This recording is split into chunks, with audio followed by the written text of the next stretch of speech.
Hi, welcome to the video. So today I'm going to talk about modes. I'm going to kind of explain what they are, the differences between them, the differences between playing like a Mixolydian scale versus actually playing Mixolydian. I'm going to show you how to create modal chord progressions even if you don't have any of the scale fingers memorized. And so I'm going to also talk about how to use them in improvising. And even if you're not playing over a modal chord progression, playing over standard chord progressions, just to give yourself more variety.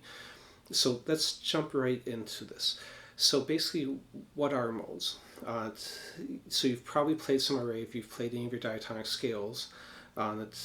So your basic one, like even a C major, Do, Re, Mi scale, would be an Ionian mode. It would be considered. Most people would just refer to it as C major. If you play the relative minor, that could be, by the modal name, be considered an Aeolian scale. And as you go through, if you learn all the different positions on the neck, that'd be like G Mixolydian, and this is all in the key of C major. You know, you could go up to here and play a Dorian or a Phrygian. But on these, I'm not really playing the modes. What I'm doing is I'm playing the scale that starts on that. So for example, the G is your Mixolydian mode if you're playing from there. So it's correct to say this is a G Mixolydian scale, but that doesn't mean I'm playing G Mixolydian with the modal sound. I might be just playing C major. I might be playing A minor. Because keep in mind, the modes are the same 7 notes as your C major. It's just starting on a different one of them. So if I take, like in this example, you notice if I do a C major scale, that's just playing the C note to a C, like up here. If I move down one note and play from D to D, that would be considered Dorian. Down one more is Phrygian, Lydian, Mixolydian, Aeolian, or the relative minor, and Locrian. So each one of them is still the same 7 notes that are in the key. It's just starting on a different one. So the question might be, well, why do that? And we'll get into that in a second. You can actually create different sounds by doing this, but if you're just learning a scale position, then starting on G would be my G Mixolydian, but that doesn't mean I'm actually playing G Mixolydian, because again, it's the same 7 notes as C major. What determines that is what's being emphasized and what's in the harmony behind it. So for example, if I'm doing a C major chord or C major chord progression, like a 1, 4, 5 chord progression, C, F, G, and then playing this Mixolydian, you're going to hear the C more than you will the G Mixolydian, especially if I'm trying to harmonize with those chords. So if I'm centering around, C major notes with the C major going in the background, then that's definitely going to sound like C major. On the other hand, for example, if A minor is in the background, well, if I start on this A note, that's an A minor scale. So all these scales fit inside each other because they're all the same 7 notes. So it doesn't matter what position you're in. You can play across the entire neck. If I'm down here, again, I'm in the same key and I'm moving through the whole scale, I'm not thinking, well, I'm in a Phrygian to a Dorian to a major to a Locrian. I'm thinking of it all as maybe C major or A minor or whatever I'm emphasizing. So, if you haven't learned all the scales, I'd recommend do that. I've got a playlist that I'll put up in the cards that shows a couple fingerings for each position on that. I use the modal names, just like most people do on that, just to give a name to these, so that when I say go to Mixolydian, you know which scale finger I'm doing, even if you're going to be using it in your improvising as a C major or A minor or something else. It gives you names to your positions. Okay, so again, playing a Mixolydian scale doesn't mean you're playing Mixolydian unless you're emphasizing the notes of or creating chord progressions that are Mixolydian centered. So let's get into how to create those chord progressions. This will help you to understand, again, the sound of it. And we'll also talk about the differences between the different modes. So a simple way, using the same chart, all you have to do is take a chord progression you know already. So let's say I'm playing a simple like C major, go A minor, go D minor, G, and back to C.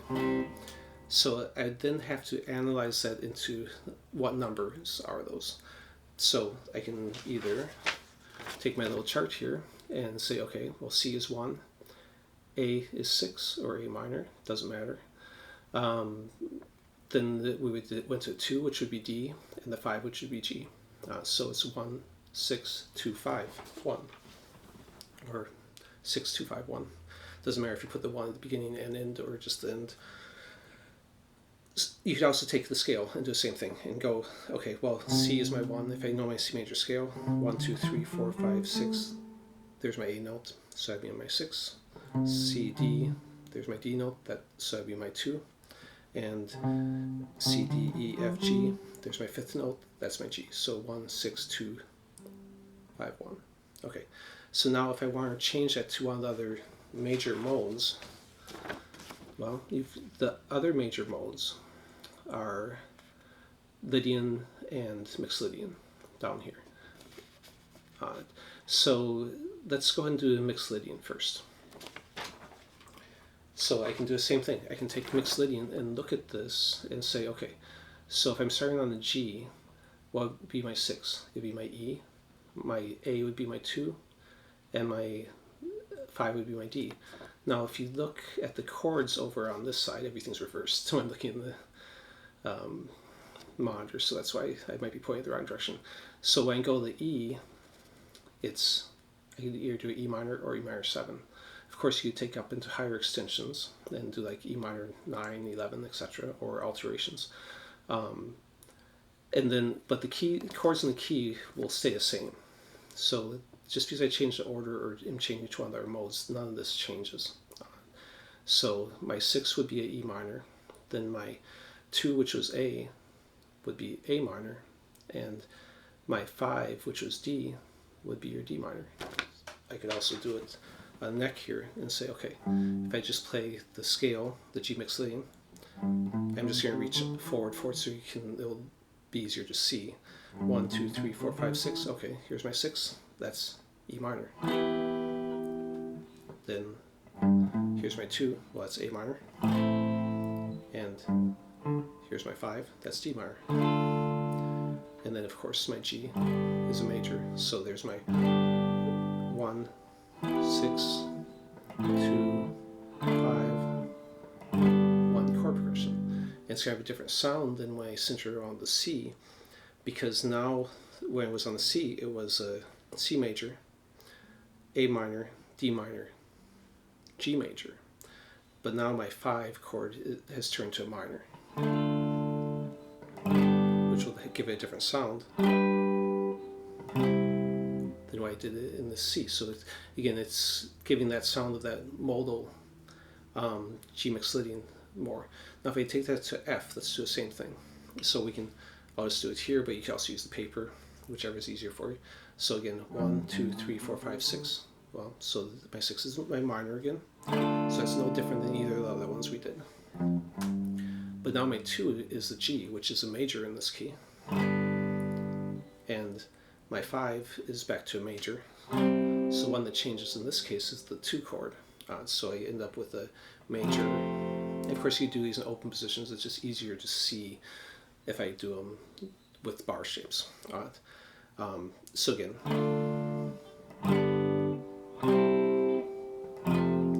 now if I wanted to draw out the differences from the C major even more so, I could go the 7ths, because in C major I have a C major 7, and then when I go to the 6, it's a A minor 7, D minor 7, dominant 7 for the G, and then back to the major 7. For F now, on the Lydian, I'm going to have a major 7, so I have the minor 7 here, but now my 2 will actually be a dominant 7, and my 5 will be a major 7. And again, if you're not sure on that, it's all right on this chart, so you can just refer to this to figure out which those would be. Now I could go minor also, so I don't have to stick to major, even though that's what the original progression was. and you'll have even more different sounds. So if I went to like the relative minor, A minor, and did the same thing, again, counted up to 6th note. In this case, the 6th note will actually be a flat 6.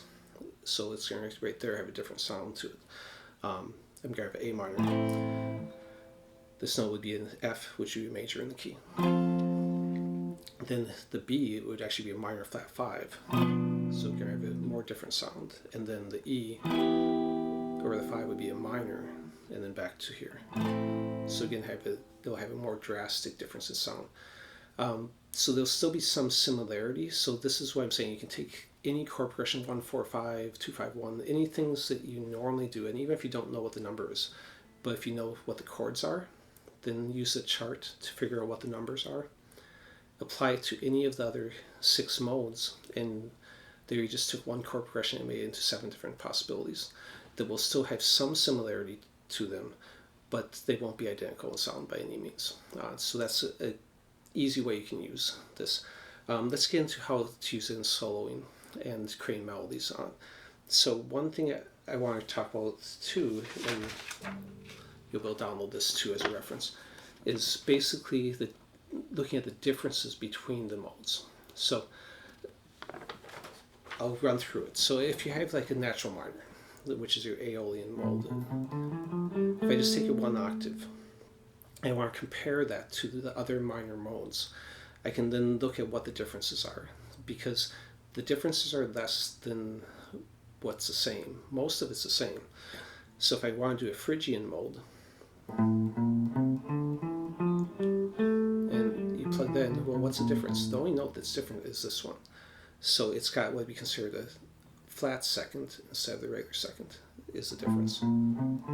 So knowing that difference then, and again, as you move it up through the octaves, you'll get that same B flat there. By emphasizing that note, it'll bring out the sound of the Phrygian. Then if you want to do Dorian, and I again reference it back to the relative minor, if I play a Dorian scale, it doesn't matter if you're reaching forward or going back for it. The only difference is that note right there, the one that goes forward or back there, the F sharp. So basically I'm taking what's in the natural minor, the flat 6, and making it into a regular 6 or a major 6. So that then would be what you want to emphasize. So again, if I take that and play it, there's the same one, through the scale and play a Dorian scale, you can then hear the difference between them. Locrian, you could do the same thing. That has a little bit more difference in that has a flat 5 and a flat second both in it, and it will create more tension with those two in them. So use it a little bit less often, I would say. So easy way you can then do this, and you can do the same thing for your majors. If I apply the majors and then superimpose, or go back and just reference, play it in the same key, and say, okay, what's different? Well, this note's different. It's got a sharp 4 in the Lydian.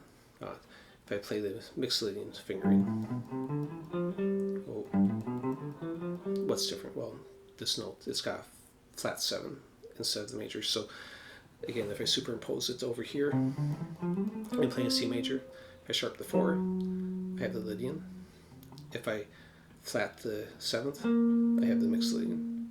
So those simple changes is one way you can add in variety in your playing. If you're playing your major and you flat the 7th, you've changed it to mixed Lydian. Another way you can do this is if, let's say, I'm playing over A minor chord, or a chord progression like we talked about earlier, it centers around A minor. A minor doesn't tell you which mode to play. You maybe normally would play your pentatonic or your natural minor, but it doesn't mean you couldn't play your Phrygian or your Dorian or any of your minors, Locrian. Now the other chords around it might lead you to one of those more so than the others. But if you're just on that single chord of A minor, it doesn't tell you which one you have to play. So at that point, I could be playing A minor, And when I say A minor, I mean the natural minor. I can easily switch it to Dorian or switch it to Phrygian by adding the notes. Again, the change. Now, if I want to sound like I'm not just changing keys, then I have to still center it with my target notes to A minor. And when I say I am changing keys technically, but I don't want to switch it to, like, let's say if I'm playing the Phrygian,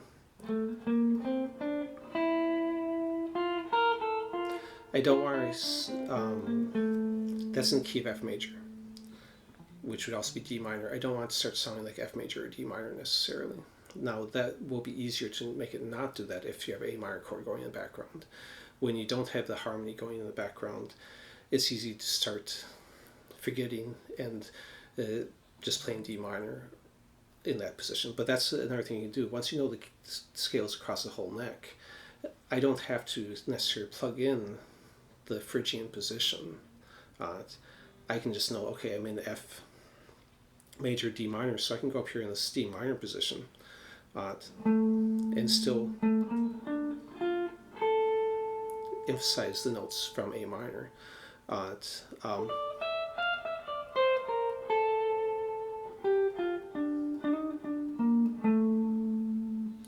There, I added no outside key for a second, but anyways, so yeah, you can think of what the new key is and then just go to that when you're soloing. So again, that's kind of a way to use it in your improvising. Now, another comment on that, pentatonic.